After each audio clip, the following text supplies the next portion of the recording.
Good morning, everyone, and welcome to our fourth and final TMA virtual briefing with the gubernatorial candidates, the Republican gubernatorial candidates. My name is Rich Carter. I'm TMA's government affairs consultant, and I'll be the moderator today. We're joined by TMA news editor Fran Eaton. Hello, Fran. Hi. Hi, As Fran. well as our special guest today, former Warrior Points President Ted Dabrowski, who is a candidate for the Republican nomination for Illinois governor. Good morning, both of you. Good morning. Good morning. Thanks for having me on. Hi, Fran. Hi. Thanks for joining us. Well, with hundreds of state and federal candidates battling for their party's nomination in the March 17th primary election in Illinois, TMA members and their employees are in a great position to help decide who will represent them in Springfield and Washington, D.C. going forward. One of the most significant races for TMA members on March 17th is the Republican gubernatorial candidate race, with four candidates vying to take on incumbent Governor JB Pritzker in November.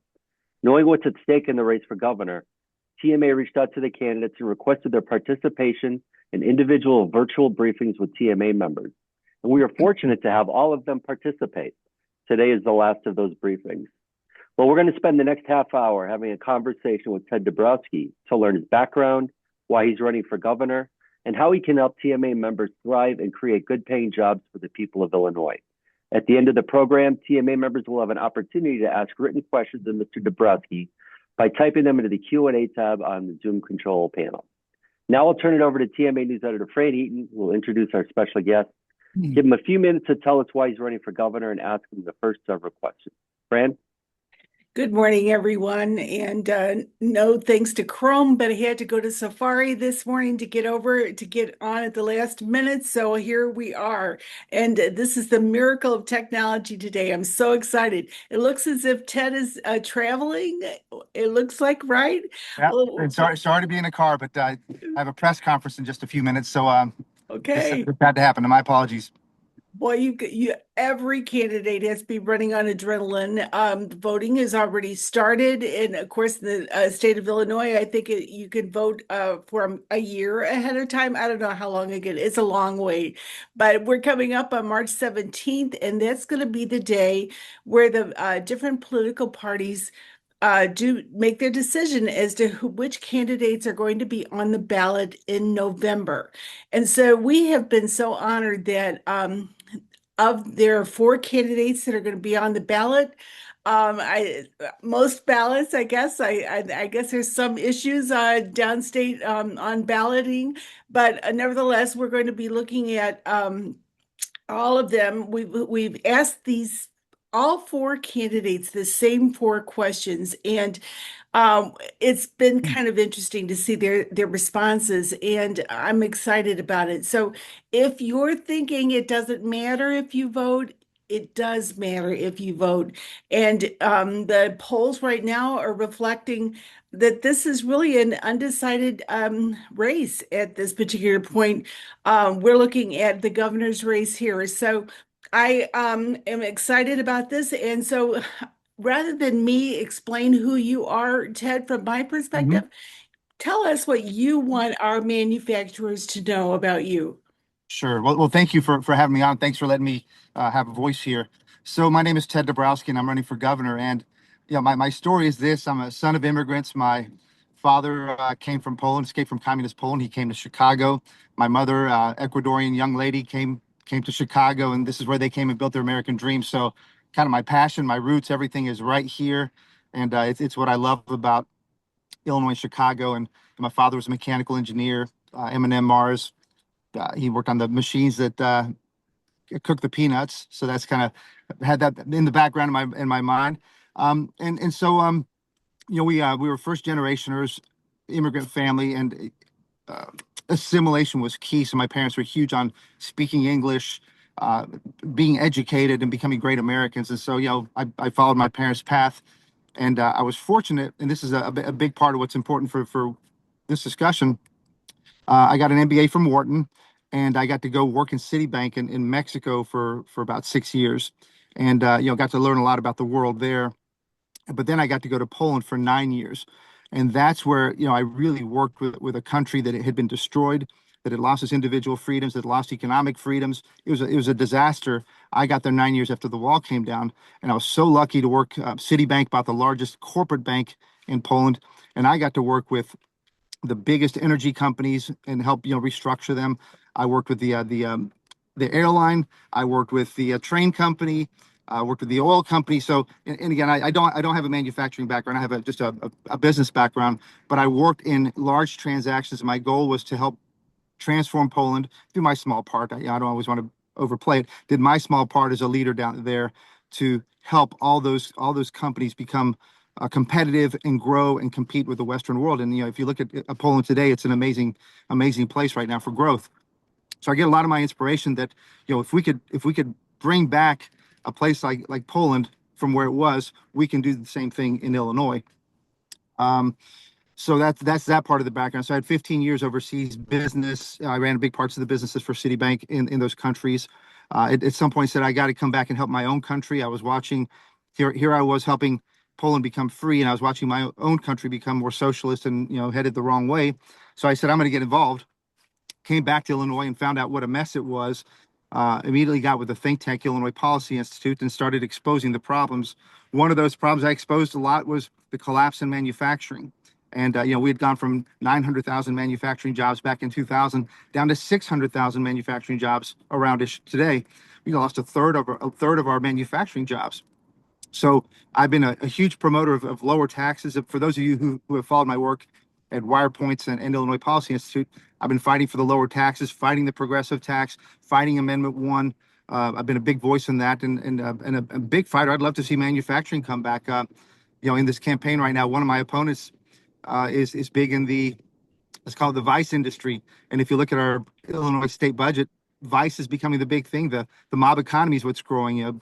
Gambling, marijuana, all that stuff. No, we need to get back to the core businesses, how you build a real America, and that's manufacturing and of course some of the broader companies. So my ambition is to do that. We should be a top 5 state in this country. We should be competing with Tennessee, with North Carolina, with Texas, Florida, Indiana.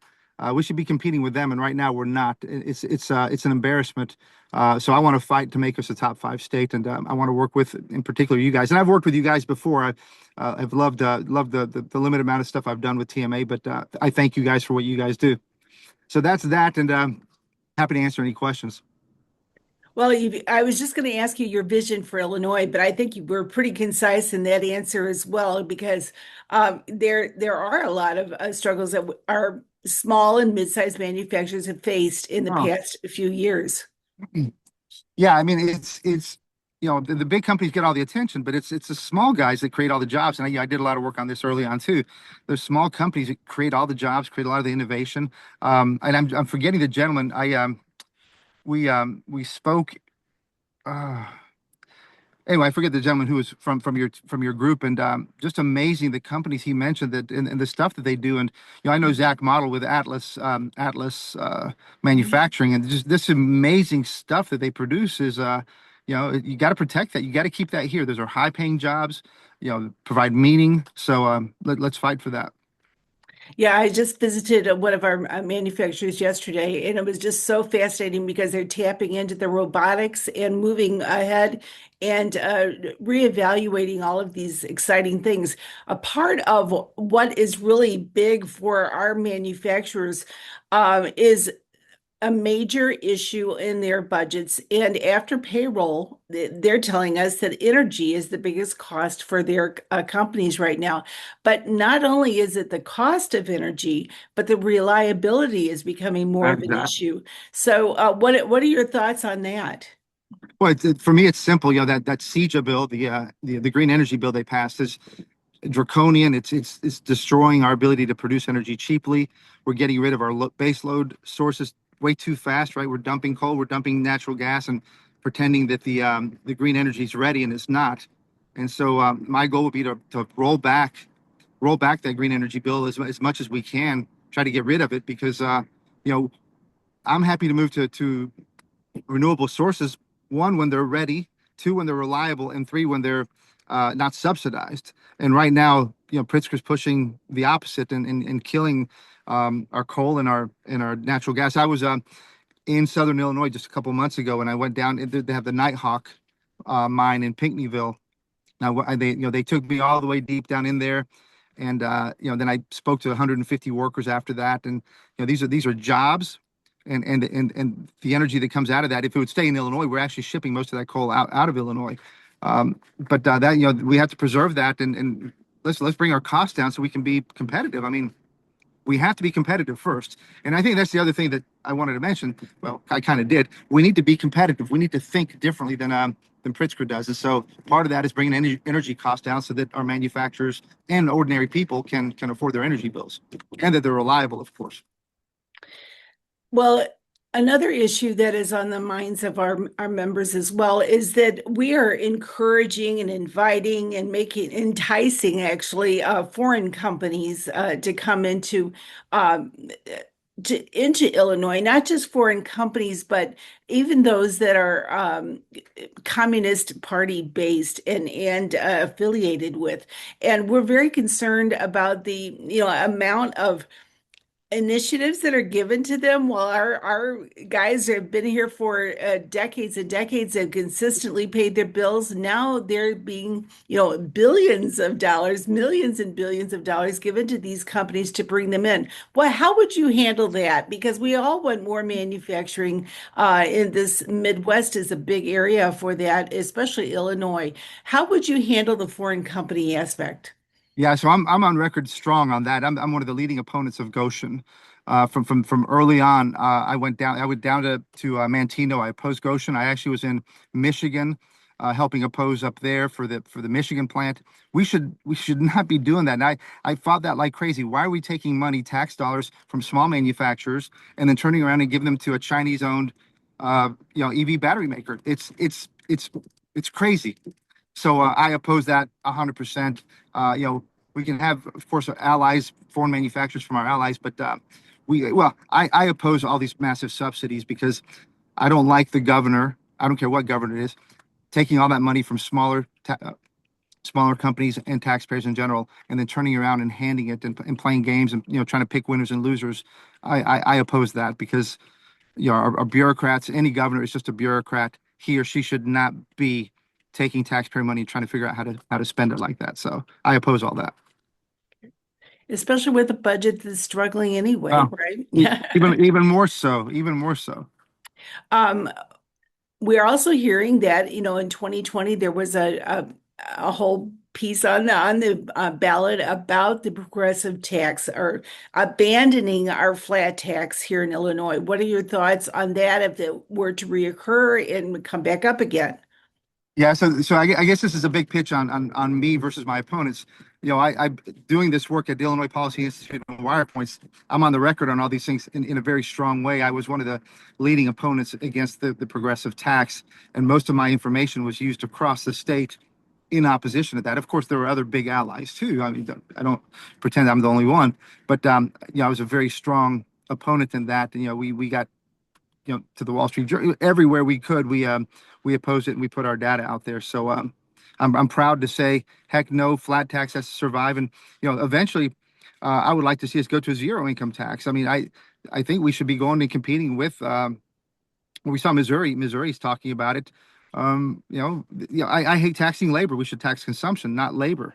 We want more labor, and people should keep their hard-earned money. So no progressive tax at all. Just an offset on that. What about the property taxes? No one mentions that except for they're getting higher.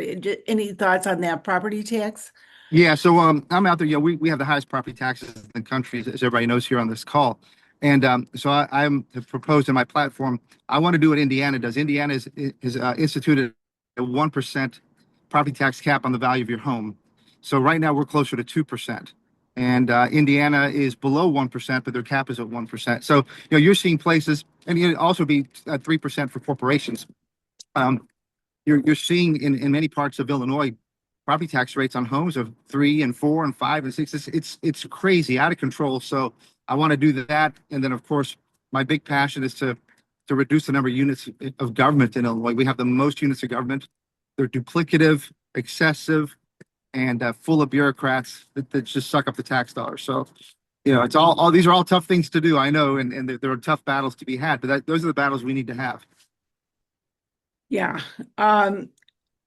Another issue that is facing us, and it's kind of going through a little bit of a pause at this moment, I guess, in the news, but the immigration issue is one that has been facing all of us, and we are, concerned about this being a sanctuary state. How do we respond to that? What are your thoughts on the immigration issue, and would you recommend E-Verify as an issue for? Sure. Yeah, I've been very critical of Governor Pritzker and our sanctuary state and sanctuary city status. They should be, excuse me, they should be gotten rid of. This whole problem in Illinois would be solved if we just cooperated with the federal authorities. If we just took bad guys straight from the jail, from local jail, straight to the federal law enforcement in handcuffs, we wouldn't have ICE chasing people in the streets. So number one is, and the sanctuary state, sanctuary city laws, cooperate with federal authorities. And the other big thing that I've hated from Governor Pritzker, which I think is a disqualifying measure, is the way he talks about federal law enforcement, calling them Nazis and terrorists and racists and jackbooted thugs. He has fomented violence against ICE, and so all that's been a big mess. I do an executive order on day one, end sanctuary status, and cooperate with the feds. And yeah, we need to, if we're going to have laws, if we're going to, and by the way, I'm very pro immigrant, legal immigrants. Both of my parents were legal, by the way, and both of my parents became U.S. citizens. But you need controlled borders, closed borders. You need a proper plan, and then if you're going to have laws, then you got to follow them. So the E-Verify would be a really good way to control that. One of the biggest issues that we always hear from our small and mid-sized manufacturers is the issue of how do I find help? And there's a big movement right now at the national level to bring more manufacturing back to America. But at the same time, we don't have people trained to take those jobs as this work comes back. It is kind of causing a bit of chaos on the front of what we're talking. What are your thoughts about helping with talent development? What would be a good thing for that? As I've traveled the state, that one of the biggest issues when you talk to people who are, in this business is they can't find talent. So I've talked a lot about this over the past. We should obsess about creating this talent, and obsess. I mean, I love that idea. There's one of the questions: should we create a manufacturing arm in the government? Absolutely. I think if we don't focus on it, it won't happen. And I've watched the numbers. I watched Indiana start to recover, and Michigan recover, and Illinois has just been stuck. I just visited the College of Lake County training facility. Was very impressed with that. I've been to your Schaumburg facility and visited that. We should do tons of that. And I mean, it's a real out. It's a real out for young kids who are trapped. Who, if you know my work on education, many of the kids can't read these days. And we need to give them an outlet. I mean, of course, I want all kids to read. I want to obsess about literacy, but at the same time, they need skills. And so, yes, let's obsess about it. Put as much trade back in the high schools because we lost that, and then really support what you guys are doing. So I'm 100% for it, and we should really put our money where our mouth is and back it with a real effort. Okay, that's my questions, and thanks for mentioning the idea of incorporating a focus on manufacturing in your administration. That's another thought we had. I had not thought of that, so I really like it. It's put it there so we focus on it. Thank you. I'm going to turn this back over to Rich. He's got a few questions from our members who are watching, and we're going to continue with that. Rich, give us a try. Thanks, Fran. All right, now it's time for questions and answers with TMA members. If you're on your computers or if you're using the mobile app, you can type your question and submit it through the Q&A tab on the Zoom control panel. I'll read the questions and ask Mr. Dabrowski to answer them. In the meantime, we do have a question that was pre-submitted by a TMA member. Ted, this is kind of a follow-up about what we were just talking about, talent development. And I'm not sure if you're aware, but starting in with the 2027 school year, high school students will be required to take 2 years of foreign languages in order to graduate, which will severely limit their ability to take career technical education or CTE classes like machining, CNC machining, and other trades. how do you feel about this new state mandate, and would you support legislation to allow CTE classes to count as an alternative towards those foreign language requirements? Ted? Oh, I absolutely would support that. I like foreign languages. I'm lucky that I speak Spanish from having lived in Mexico for 6 years, and of course, I lived in Ecuador when I was young, and I speak ugly Polish from my time in Poland. So I value that because it's really helpful, especially if you live in Illinois and running for governor, because you can use those language skills to build a coalition. But no, I think we have to be really careful with what's mandated from the state. I think it's the market. I love markets to determine that. But right, if you mandate language, and there's a whole bunch of other mandates we know that get in the way of education, I think we should really look at how we support your efforts there for that. Absolutely. I'm a big Great, fan thanks, for Ted. making it a lot easier. This is practical stuff. Foreign language is nice, right? But a kid's ability to do machining and all that in today's world, or plumbing or whatever it is, would be fantastic. Thanks, Ted. Again, if you'd like to ask a question, please type your question in the Q&A tab on the Zoom control panel. All right, we have another question. This one, Ted, is surrounding the federal One Big Beautiful Bill Act, and it's about the tax cuts that were included for small and mid-sized manufacturers who were preparing to expand and create jobs. In Illinois, however, the governor and Illinois lawmakers voted to decouple those specific tax incentives from the federal tax relief. Would you support legislation to reverse course and readopt the federal tax code changes, which would allow manufacturers to access the state tax benefits of this tax relief? Yeah, I would support that. I would absolutely support that. Yes, and it's also the same thing, for the time being, also on the tax on tips, stuff like that, right? So they decoupled, and Trump's trying to help manufacturing. He's trying to help our workers, and instead Pritzker has gone the wrong way on that. So absolutely support. Great, thanks, Ted. All right, we have another question. Let's see. This one's about property taxes. It says TMA members pay among the highest property taxes in the nation on their manufacturing facilities. Politicians in Springfield have talked for years about the need to reduce property taxes, but nothing has been done at the state level. Knowing this is a local issue, however, do you have any thoughts on the best way to reduce the property tax burden on Illinois manufacturers?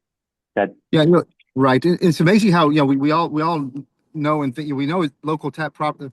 Let me say it again. We know that property taxes are local. However, most of those property taxes are based on mandates from the state. So really, the state has a huge impact on that. The pensions are a state mandate on local governments. Collective bargaining laws, right?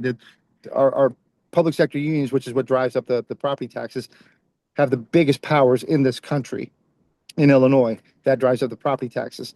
And of course, things like prevailing wages, all those things are state mandates on local government. So as governor, I will work to reduce those powers, because that's how you bring down the property taxes. And I mentioned, though, also at the state level, I would pursue it's called the 1-2-3, 1% on homes and 3% on corporates. Which is what Indiana has. I think that's a great way to force our taxes back down and force governments to live within their means, and of course expose where all the money's going, because we have to expose where the money's going so we can cut it back. And I've spent a lot of time on where all that money's going, and I could go through that if needed. Great, thanks, Ted. Just Again, if you have a curious, question, oh, go ahead, Fred. Rich, I'm curious, before we close out, what is your press conference about? So my press conference is, I found out many of you may have heard that they misspelled my name in Champaign County, and they put T-A-D instead of Ted. And so I had to sue to get it reprinted and get it right. And I think it's moving in the right direction. But what happened was, as I was doing that, is I found out that Joseph Areno, who has been a candidate for governor, was not certified to be on the ballot, but he's currently on at least 25 county ballots. And so I'm like, okay, now, this is a big deal. We talk about voter integrity, voter trust, voter fraud, voter suppression. How can you have a run for primary where not everybody has the same ballots? And if you don't have uniformity, you can't trust. And we already don't have trust in America on our ballots. And so the problem is that we now know that he's on that ballot. He's not certified. but nobody's doing anything to take them off the ballot. And there's no real process. I either have to go sue 25 counties, which is a big deal. The State Board of Elections has no power to fix it. The county clerks can kind of do whatever they want. Pritzker names all the election board heads, election board members, and so what's to do? And really what this is that he's the architect of totally bastardizing what I'd say the election process, right? Instead of being 1 day on paper, it's become 6 weeks before, 2 weeks after, and all this vote by mail. It's chaos. And this is what happens when you have chaos like this. And now what am I supposed to do on this? And so I'm going to raise a big stink. Let's see if we make it a federal issue. This is why we need same day voting, election day voting, paper, and IDs. So, well, there you go, TMA members. You got a scoop on that vote today. Okay, Rich, go ahead, take it over. Thanks, Fred and Ted. All right, I think we have one more question, and this is about taxes again. As you know, Illinois is facing a significant deficit again, state of Illinois, for their budget. And while the governor states that he's not looking at any revenue enhancements, as he calls them, there is talk from the more progressive wing of some pretty significant tax increases that they're going to push, including, I believe the House Speaker is calling for a millionaire tax. And I believe last time the threshold for the progressive tax was what, 400,000? So now they're saying we should tax everyone over $1 million, which sounds great for those that don't make less than $1 million. But Ted, what are your thoughts about this millionaire tax? Well, it's destructive. I mean, I've done all the data on this, and for those of you who follow WirePoints, I've shown how we're losing. The people we lose. We're net losers, first of all, of people, and we've seen massive amount of AGI, of taxable income, leave the state. And the people we lose make a lot of money, and the people we're getting back in are making a lot less. So we're destroying our tax base. And of course, with the illegal immigrants coming in, it's even worse because they bring very little income base with them. So we have to oppose this like crazy. And we already lost Ken Griffin and Citadel and all the people that worked for him who left. I mean, we're talking about massive loss of people. What we have to do is stop all that stuff. I will stop all that stuff. No tax increases. Only tax reductions is the only thing we have to do. And we have to then go find the crazy spending on there's stuff happening in healthcare and human services. And, much like what's happening in Minnesota, I've looked at the numbers, massive increases in Medicaid, food stamps. We have to get back to a working economy, get people off of dependence. That's why we have to have huge economic growth so that people are working, paying their share rather than being dependent. And Governor Pritzker, where is it? As a badge of honor, how many people are confirmed? How many people are dependent on government? He's got it all upside down. So we'll switch all that. Great, thanks, Ted. Well, unfortunately, we run out of time. Ted, before we leave, do you have any closing thoughts for TMA members? Well, I promise to be a champion for you guys because I believe in the small, successful manufacturers who are innovating and who create great jobs. I like to think that I'm the best candidate for you guys because of my international corporate experience, business experience, 15 years, layered on top of that, all the policy work I've done. And I'm a passionate first generation, and I love to compete and would love to see Illinois be that top 5 state it should be. So I hope I can get your vote. I hope I can get your support. And if you guys have any questions, please send them over to tedforillinois.com. Thanks, Ted. Well, that'll do it for today's briefing. I want to thank Ted Dabrowski and Fran Eat for joining us today, along with all of our TMA members who joined us this morning on the webinar.